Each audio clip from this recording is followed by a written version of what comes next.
Hey guys, how's it going? Welcome to another video. Hope you guys are doing well today. In this video, we're going to be going over Evoker and doing a little mini guide for Mythic Plus. It's something that's been asked on the channel a little bit. And hey, I thought, why not? Hey.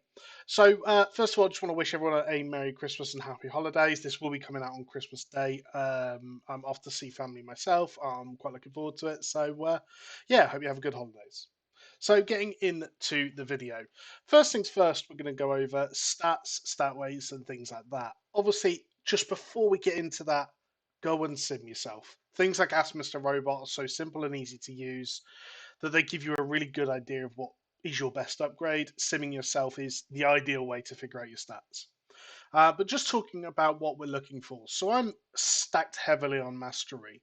Our general stat weights go Mastery, with haste and crit being about equal. Haste is ever so slightly better at lower stats. Crit is better at higher, but it's around equal. And then versatility being our worst stat by quite a good margin, actually. So if you can see my stats at the moment, I actually have quite a bit of versatility, probably more than I'd like. I would like a lot more haste, like another 400-500 haste would be really, really nice. My crit's in quite a good spot, and my mastery is almost 3k. It's almost actually getting to a point where haste is starting to overtake on damage on sims. But for a Mythic Plus profile, I really like really high mastery. And again, I've not got fantastic gear, 379 eye level.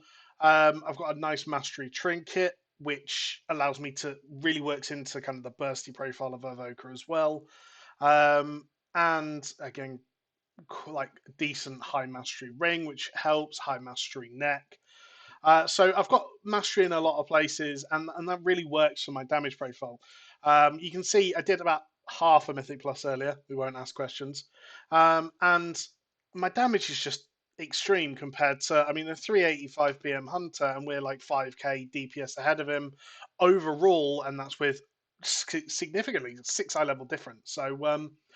Yeah, we're doing quite well as Evoker at the moment with these stats. So this is the talent build I currently use. I will put this in the description for people if you want to copy it across. This is typically my talent build. So this is the build that I will tinker with and change as I need to do other things.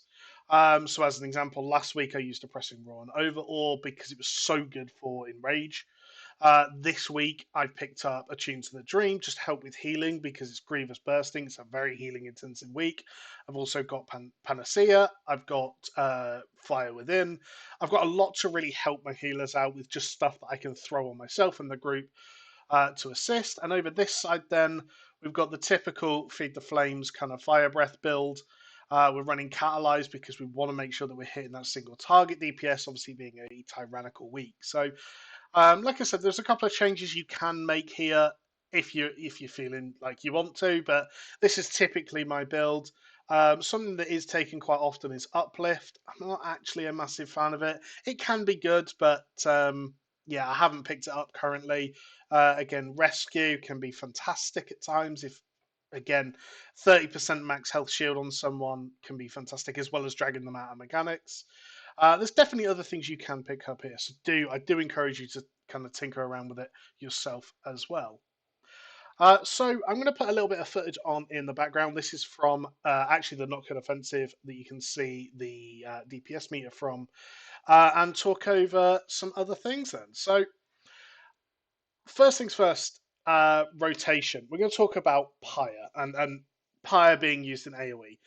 As I showed you before in the damage meter, Pyre was around 20 to 25% of my total damage in a dungeon. It is insane. Pyre benefits from volatility, which is a talent which gives you 30% chance to deal damage again, and charge blast stacks, which is where your blue damage stacks up to increase the damage of your next Pyre by 5%, stacking up to 20 times, which is quite significant. Pyre usage outside of Dragon Rage windows, and we'll talk about Dragon Rage burst windows in a minute, should always be used on 3 targets plus. So 3, 4, 5 targets, always use Pyre, and you don't need any kind of stacking up for that. And on 2 targets, you should only use it with 20 stacks of Charge Blast. Something that is key to mention here is the importance of preparing for next packs.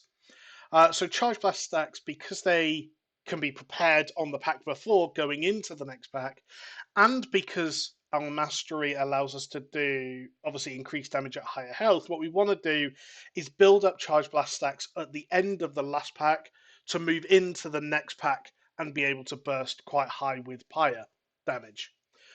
So again, it's a really key ability. I probably use it a little bit more than I probably should at times, but again, it isn't that punishing. It really just does a lot of damage.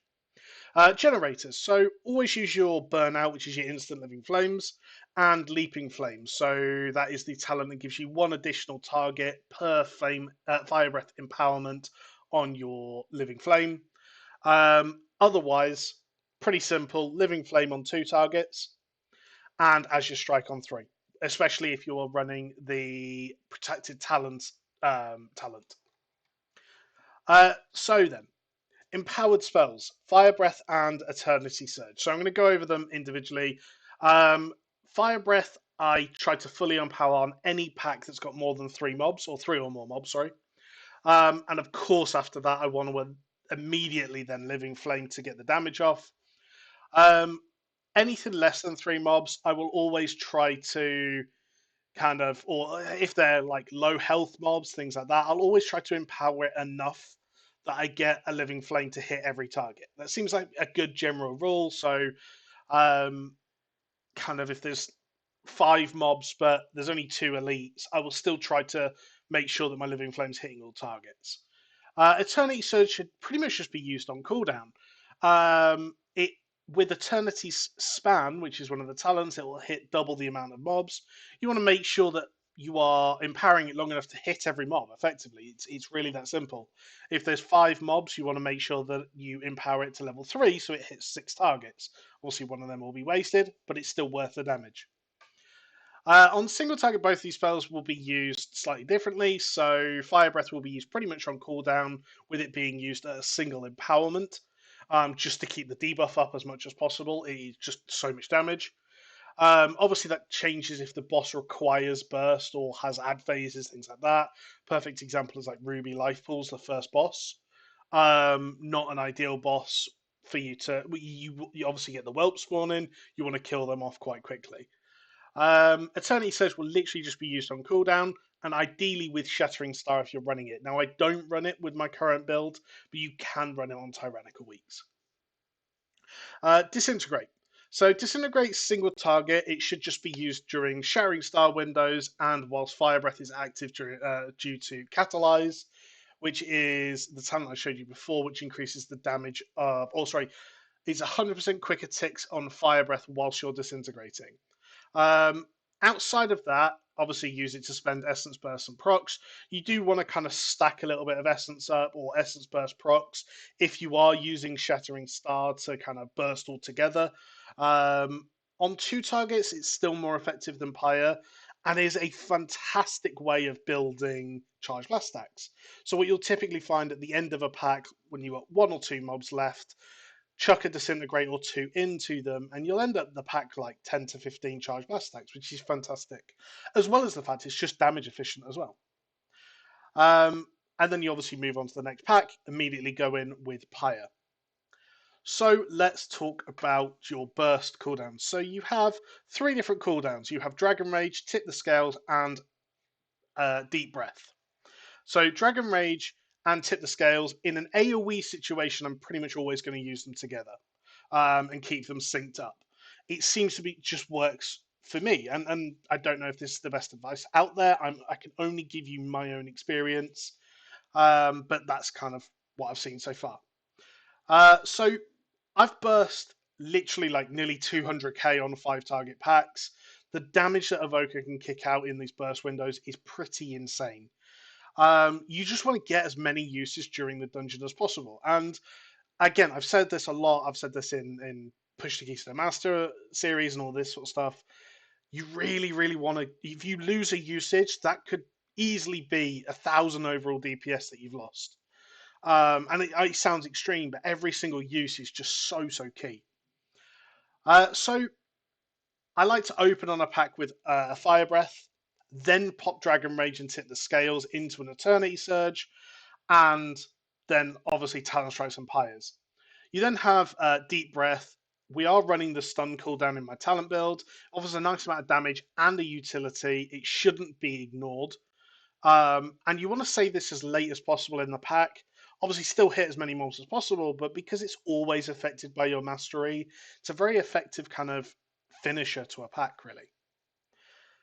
In single target, then, Dragon Rage and Tip the Scales. So, single target, if you are lusting on pull, use your cooldowns. If you're not lusting on pull, you want to save your cooldowns as late as possible without losing a usage. And it's quite a difficult balance to gain. I typically use it a little earlier than later, and that's just to make sure I am getting the most amount of usages. It's a skill that good evokers will be able to pick up, using them as late as possible to just get as many usages across the dungeon as possible. Um, this can be tough, so during this window, you want to use a Fire Breath level 1 empowerment before using any cooldowns. Use Eternity Surge with Tip the Scales, and hold Shattering Star. So if you are running Shattering Star, you want to hold it for when you have Eternity Surge and 2 or 3 Disintegrate windows. You want that big burst in that small isolated window, and that's kind of the best way to do it. So a couple of other things, and these are kind of not evoker things, but just general things in dungeons. Some dungeons just suit small, safer pools, or they have lots of single mobs, or kind of big single elites, or mini bosses, or things like that. And some allow you to have 5 to 6 targets every pack. Not Code Offensive is actually a fantastic example of this. You pretty much pull 5 mobs in every single pack, if not more, and it's ideal for an evoker. Whereas Court of Stars, as an example, you have lots of mini bosses, you have lots of high health single mobs, you have the constructs, you have sentries that need to be kind of burst down. They've got a lot of mobs that don't really suit big AoE pulls. The other part then is some groups go big, some groups go slow. If your group goes big and pulls big packs together, as an example of this one, kind of Alderman, I know it's not in the Mythic Plus rotation, but just as a general, um, it's one of those things that you want to kind of, if they're pulling packs together, obviously Alderman, you saw in the Mythic Zero weeks, people were doing massive pulls. Algathar Academy is another one, a perfect example of this, where people are dragging mobs all together and doing really, really big pulls. That works fantastic for you if you're pulling around your cooldowns and doing them big bursty pulls. But if other groups prefer to go slow and steady and they're pulling one, maybe 2 groups at a time, your damage profile is going to be significantly different. And of course, group members. I mean, it sounds crazy, but if you have really low AoE DPS and packs are taking just forever to die, you're not gonna. Your damage is centered around hitting them really, really hard at 80 to 100% health, and for them to die pretty quickly after that. You don't want to spend low periods of time at low health because that's just counterintuitive to what you want as an evoker, a devastation evoker. So there are lots of factors that go into you performing as best as you can, and some are in your control, some are not. These are the things I'm doing to try to maximize my DPS. And yeah, so I hope you guys have enjoyed this video. Once again, I hope you have a fantastic Christmas. If there's anything else you'd like to see or any questions I haven't covered, please let me know in the comments. Aside from that, thank you for watching and catch you later, guys. Goodbye.